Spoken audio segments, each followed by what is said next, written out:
Red પાણી જે દેખાય છે એ સ્ટ્રોંગ કેંગન વોટર 11.5 pHના પાણીમાં ખજૂરને 5 મિનિટ બોળ્યા પછી નીકળેલું આ પાણી છે. આજે મારે ખજૂરની ચટણી બનાવી હતી. બજારમાંથી ખજૂર લાવી અને આ પાણીમાં 5 મિનિટ મેં બોળી રાખ્યું હતું અને એમાંથી જ્યારે ખજૂરને કાઢી દીધી છે એ પછીનું આ પાણી છે. આપણે જોઈ શકીએ છીએ કેટલી ગરમી સાઈડ જેટલી સાઈડ છે. ઘરે બનાવેલી વસ્તુ હોય એની પર આપણે ખજૂરની ચટણી નાખીને ખાતા હોઈએ છીએ. પણ શું ખરેખર એ તમારી ચટણી હેલ્ધી છે, ઓર્ગેનિક છે? ના.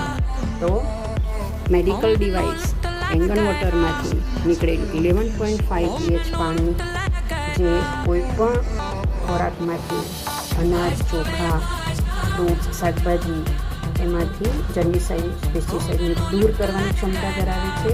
તો આ ડિવાઇસ ઘરે વસાવો, તમારી ફેમિલીને હેલ્ધી બનાવો.